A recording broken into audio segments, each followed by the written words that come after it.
ke bab terakhir, bab 23 fotosintesis.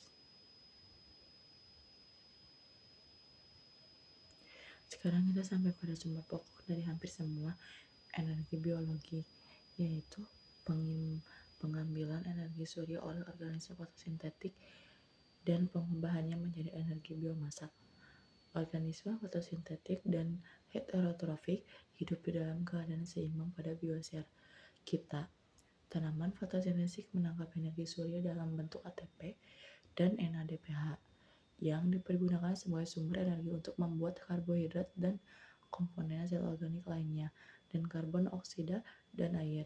Bersamaan dengan itu, organisme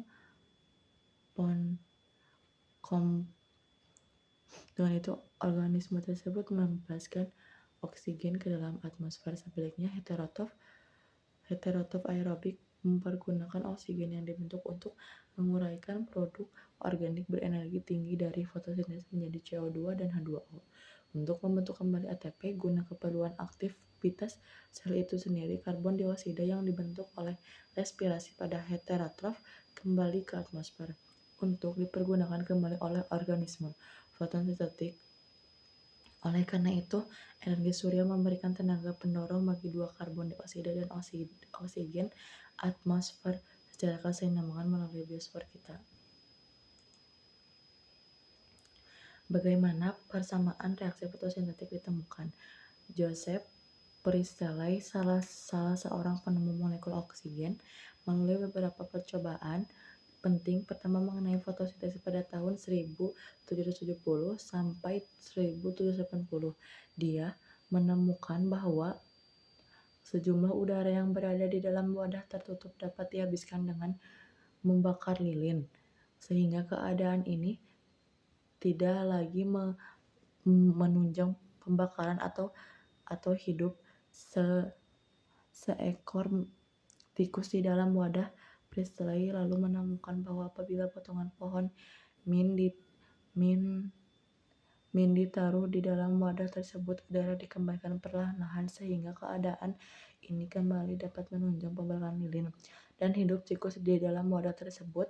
Dia menyimpulkan bahwa tumbuhan hijau menghasilkan oksigen melalui suatu proses yang nampaknya merupakan kebaikan dari respirasi pada hewan yang mengkonsumsi oksigen. Cukup mengejutkan bahwa setelah membuat pengamatan terinci ini, Priestley tidak menyadari bahwa sinar matahari diperlukan bagi proses pengambilan udara oleh potongan-potongan pohon min ini. Pentingnya sinar matahari ditemukan beberapa tahun kemudian oleh Jan Nijhoff, seorang dokter dan peneliti Belanda, di dalam percobaan yang dilakukan di laboratorium pribadi di rumahnya. Nijhoff selanjutnya menemukan bahwa hanya bagian hijau dari tanaman yang melakukan pembentukan oksigen dalam keadaan terang. Kemudian, pada awal abad ke-19, pengukuran kuantitatif pertama dibuat untuk memperoleh sejumlah karbon dioksida yang mengalami asimilasi oksigen yang dibebaskan dan jenis bahan tumbuhan yang dihasilkan selama fotosintesis. Pada tahun 1842, Robert Mayer, penemu hukum pertama termodinamika mengenai konservasi energi, menuliskan makalah di mana dia menyebutkan bahwa sinar matahari memberikan energi bagi pembentukan produk fotosintesis. Jadi, pada pertengahan abad ke-19 disepakati bahwa persamaan reaksi umum bagi fotosintesis tumbuhan berbentuk CO2 tambah H2O, sinar matahari O2 tambah bahan organik. Organisme fotosintetik sangat beragam. Fotosintesis terjadi bukan hanya tumbuhan hijau yang sering kita lihat sekeliling kita, tetapi juga pada organisme eukariotik tingkat rendah yang tidak kelihatan oleh mata telanjang seperti ganggang, Eulena, Dinoflagellata, dan Diatome. Selanjutnya, fotosintesis juga berlangsung pada organisme prokariotik. Prokariota fotosintetik mencakup cyanobacteria, bakteri belerang hijau yang ditemukan di danau-danau pegunungan, dan bakteri belerang ungu yang biasa terdapat pada semburan-semburan belerang di gunung-gunung. Cyanobacteria atau ganggang biru hijau yang ditemukan baik pada air tawar maupun air asin mungkin merupakan organisme fotosintetik yang paling beragam karena organisme ini juga dapat melakukan fiksasi nitrogen atmosfer. Cyanobacteria adalah salah satu organisme yang paling mandiri di bumi kita. Secara keseluruhan minimal setengah dari semua aktivitas fotosintetik di bumi langsung di laut, di lautan, sungai, dan danau oleh berbagai jenis mikroorganisme yang menyusun golongan fitoplankton. Organisme organisme fotosintetik bergantung kepada berbagai molekul donor hidrogen. Organisme fotosintetik dapat dibagi menjadi dua golongan, organisme yang menghasilkan oksigen dan yang tidak menghasilkan oksigen. Sel-sel daun hijau tanaman tingkat tinggi adalah penghasil oksigen. Organisme ini menggunakan air sebagai pemberi hidrogen untuk mereduksi karbon dioksida dan melalui proses ini dihasilkan oksigen menurut persamaan keseluruhan. NH2O tambah NCO2 sinar matahari buka kurung CH2O tutup kurung N tambah NO2 dengan N seringkali ditetapkan sebagai nilai 6 sesuai dengan pembentukan glukosa CH2O6 C6H2O C6H12O6 sebagai produk air reduksi CO2. Kedua bakteri yang dilengkapi oleh sistem fotosintetik penghasil oksigen berupa dengan sistem pada tumbuhan hijau. Bakteri fotosintetik pada umumnya tidak menghasilkan oksigen. Sebenarnya banyak di antaranya yang bersifat anaerobik mutlak dan tidak dapat hidup dengan adanya oksigen. Sebagai donor hidrogen, beberapa bakteri fotosintetik mempergunakan senyawa anorganik. Sebagai contoh, bakteri sulfur hijau menggunakan hidrogen sulfida sebagai donor hidrogen menurut persamaan reaksi 2H2S tambah CO2 sinar matahari buka kurung CH2O tutup kurung tambah H2O tambah 2S. Bakteri ini bukan hanya melepaskan molekul O2, tetapi menghasilkan unsur sulfur sebagai produk oksidasi H2S. Bakteri fotosintetik lain menggunakan senyawa organik sebagai donor hidrogen. Contohnya adalah fakta 2 laktat tambah CO2 sinar matahari buka kurung CH2O tambah H2O2 pirufat.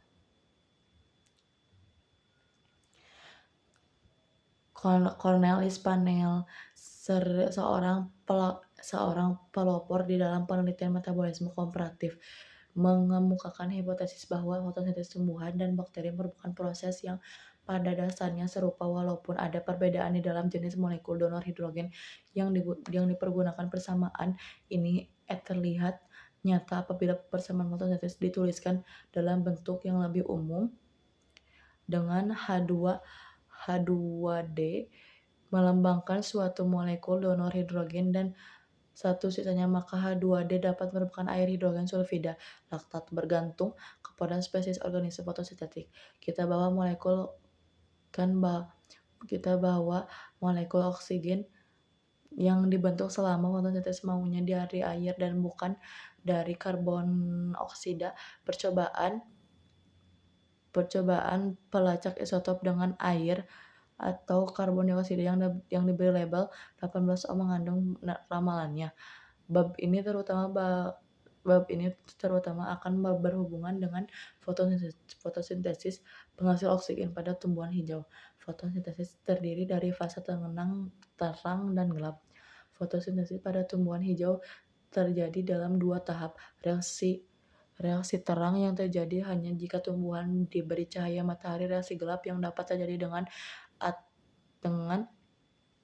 atau tanpa adanya matahari. Pada reaksi terang, klorofil dan pigmen lain pada sel fotosintetik menyerap energi surya dan mengubahnya menjadi bentuk kimia sebagai dua produk berenergi tinggi, ATP dan NADPH, dan bersamaan dengan itu oksigen dibebaskan pada reaksi gelap. ATP dan NADPH yang dibentuk pada reaksi terang dipergunakan untuk mereduksi karbon dioksida untuk membentuk glukosa dan produk organik lainnya. Pembentukan oksigen yang terjadi hanya dengan adanya cahaya matahari dan reduksi karbon dioksida yang tidak memerlukan cahaya matahari karenanya merupakan proses yang berbeda dan terpisah. Tetapi di sini kita perlu menambahkan suatu hal yang penting untuk didiskusikan. Kemudian walaupun reaksi yang terlihat di dalam reduksi CO2 menjadi glukosa dapat berlangsung pada keadaan gelap, reaksi ini diatur oleh cahaya matahari. Fotosintesis tumbuhan terjadi di dalam kloroplast. Di dalam sel fotosintetik eukariotik, reaksi terang dan gelap terjadi di dalam kloroplast, yang dapat kita pandang sebagai pabrik energi utama sel tersebut. Akan tetapi kita perlu mengingat kembali bahwa sel hijau daun juga mengandung mitokondrion. Pada malam hari, tanpa adanya energi sinar surya, mitokondrion membentuk ATP bagi kebutuhan sel dengan menggunakan oksigen untuk mengoksidasi karbohidrat yang dihasilkan di dalam kloroplas selama siang hari. Bentuk kloroplas berbeda untuk setiap spesies, tetapi biasanya jauh lebih besar volumenya dibandingkan dengan mitokondrion. Organel dikelilingi oleh membran luar yang bersambungan yang bersifat agak rapi. Suatu sister membran membungkus membran luar bersambungan yang bersifat agar rapuh. Suatu sistem membran membungkus ruangan bagian dalam organel di dalamnya dan seringkali berhubungan dengan membran bagian dalam. Terdapat banyak kantung pipi yang dikelilingi membran yang disamakan tilakoid. Kantung besar yang biasanya tersusun berlapis-lapis dinamakan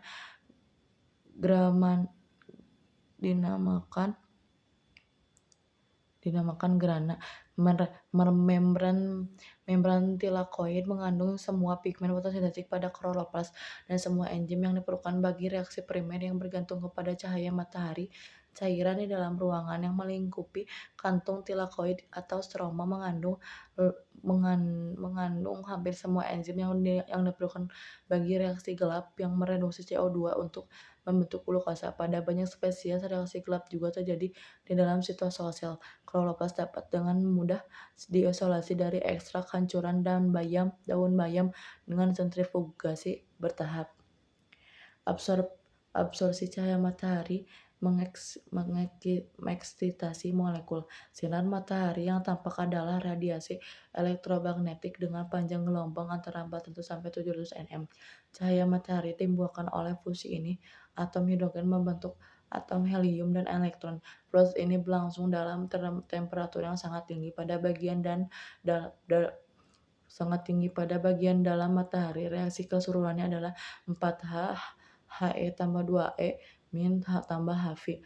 Dengan Hv melambangkan suatu kuantum energi cahaya atau disebut juga foton. Ingatlah bahwa cahaya bersifat sebagai gelombang, sekaligus juga korpuskular. Energi yang diangkut oleh foton berbanding terbalik dengan gelombang cahaya. Foton dengan panjang gelombang pendek, yaitu pada ujung violet spektrum sinar, tampak mengandung energi paling tinggi.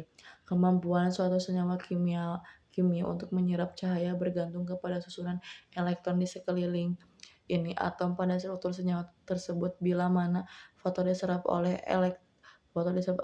suatu molekul, elektron dinaikkan ke tingkat energi yang lebih tinggi. Ini terjadi berdasarkan prinsip semua atau tidak sama sekali.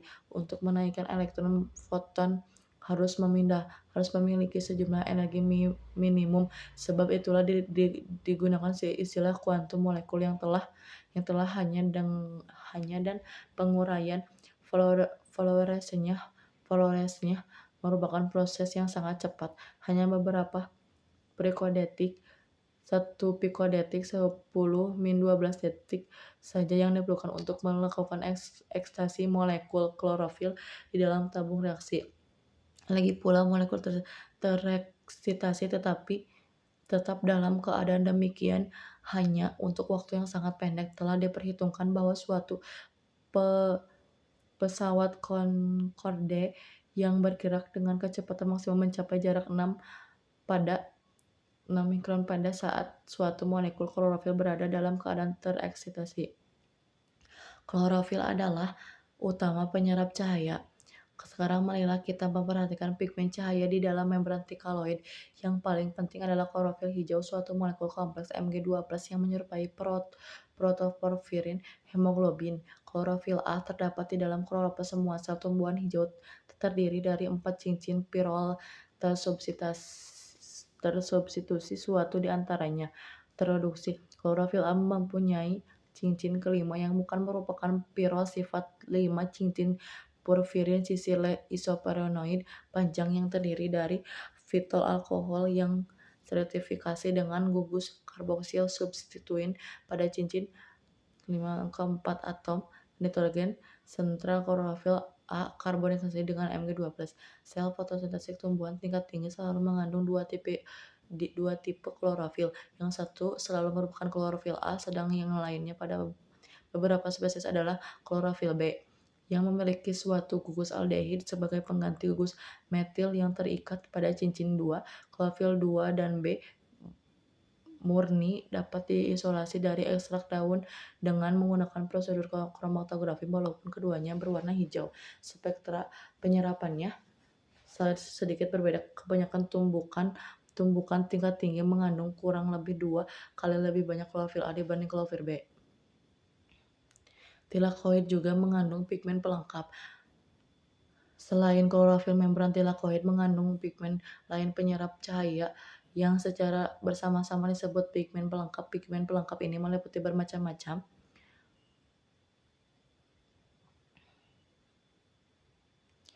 Membran tilakoid mengandung dua macam sistem reaksi fotokimia. Pigmen menyerap cahaya pada membran tilakoid disusun dalam suatu rangkaian fungsional atau kelompok seperti yang ditunjukkan pada kloroplas bayam. Ke kelompok ini disebut fotosistem. Fotosistem mengandung kira-kira 200 molekul klorofil dan kira-kira 50 molekul karotenoid.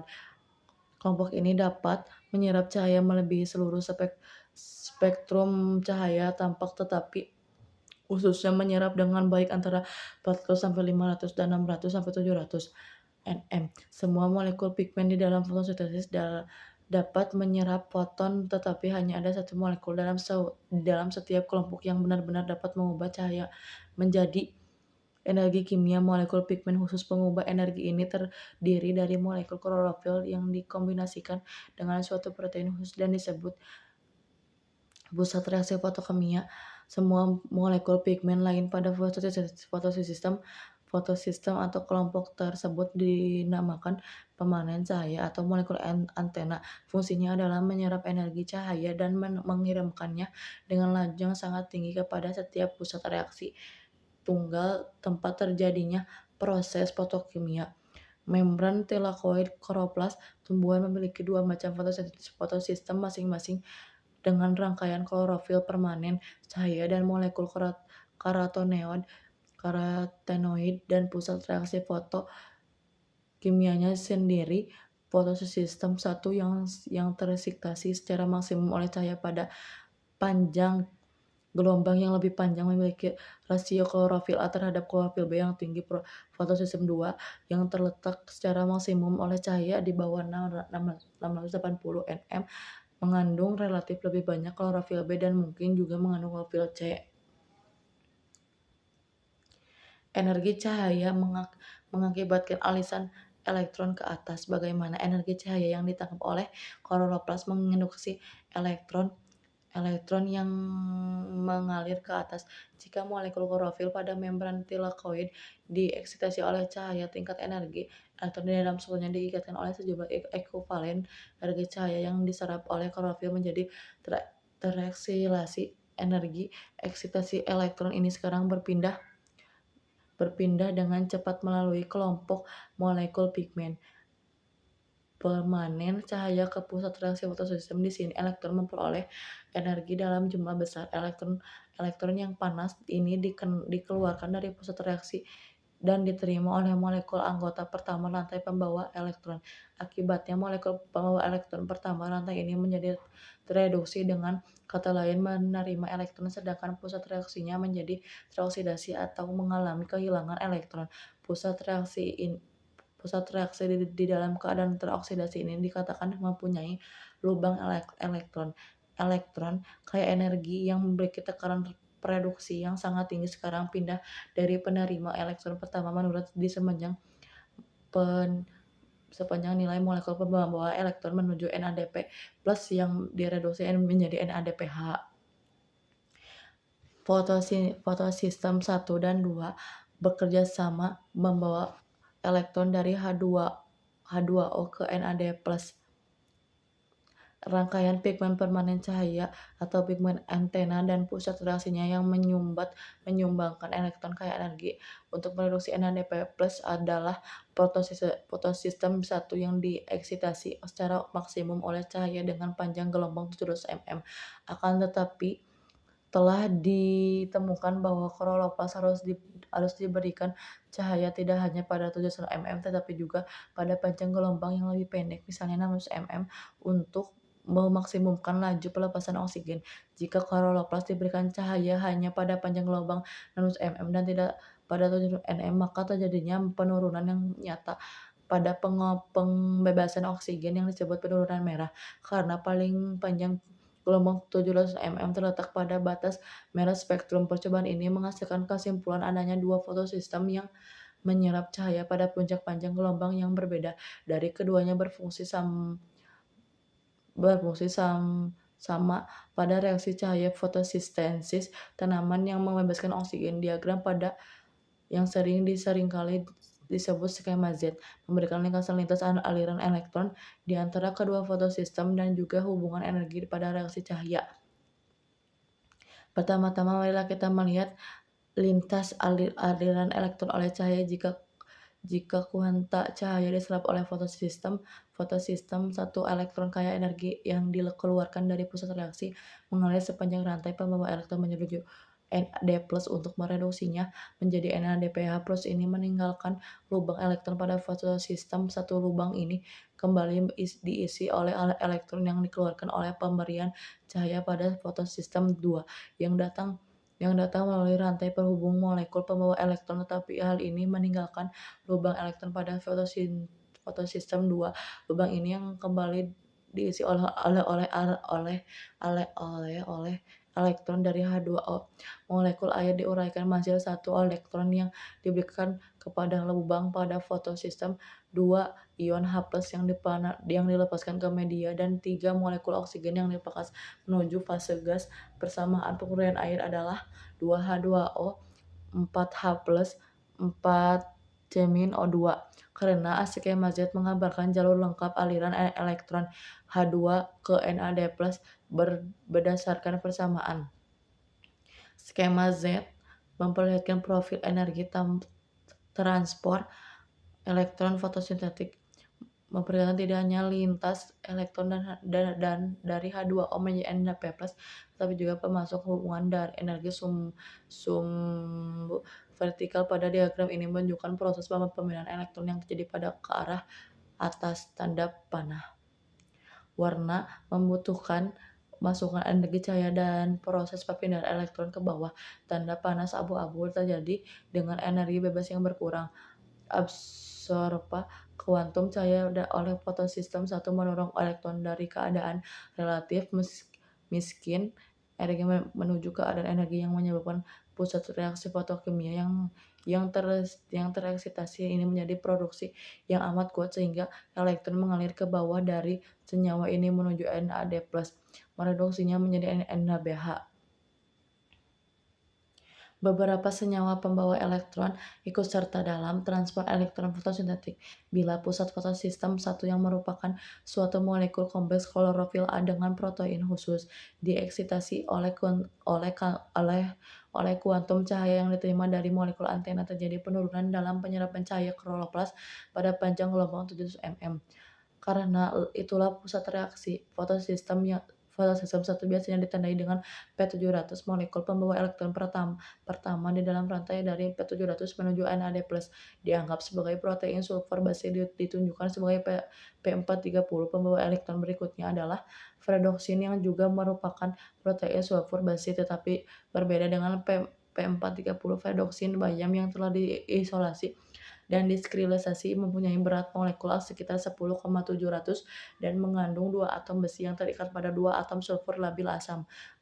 Atom besi pada P430 dan ferredoksin memindahkan elektron melalui perubahan valensi 1 elektron Fe2 dan Fe3.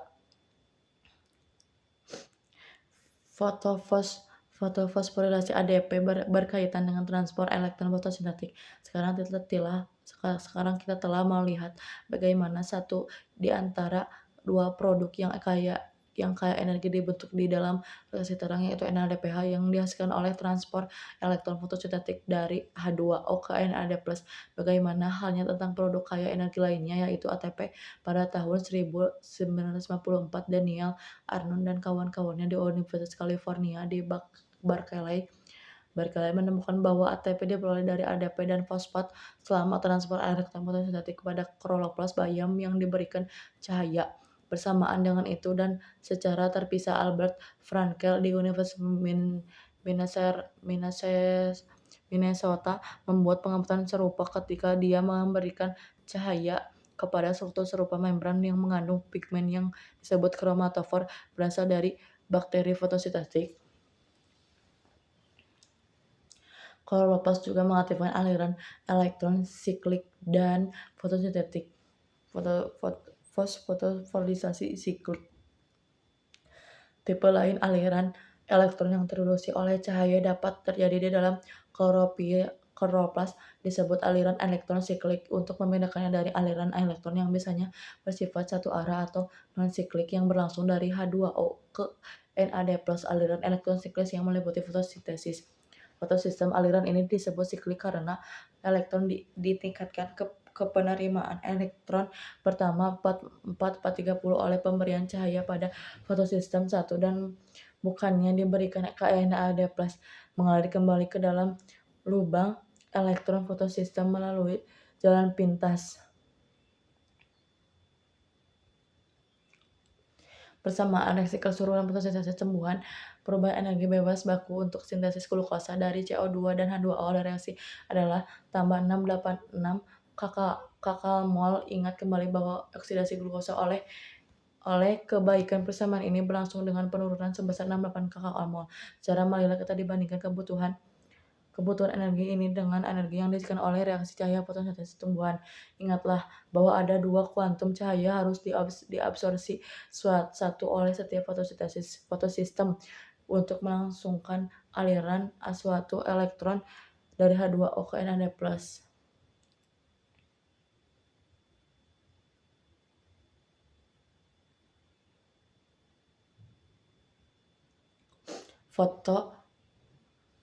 Fotorespirasi membatasi efisien tumbuhan C3 pada malam hari.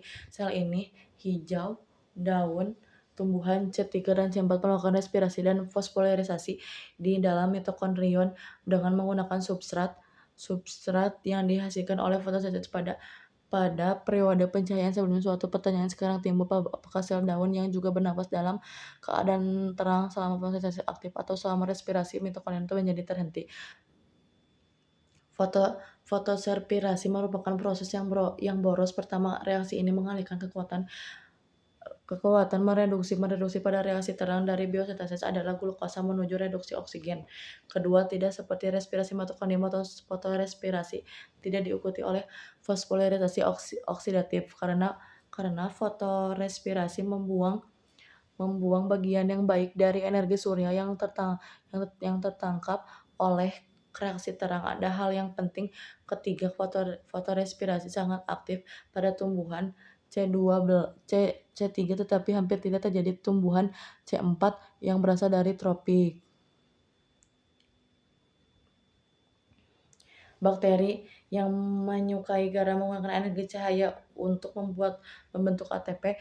Bakteri halofik menyukai garam. Halobacterium halobiorin menyimpan energi yang berasal dari penyerapan sinar matahari dengan prinsip yang sama, sering berbeda dari apa yang dikerjakan oleh organisme fotosintetik sejati. Bakteri yang tidak umum ini hanya hidup pada kolom air asin danau bergaram yang tidak dihasilkan kehilangan.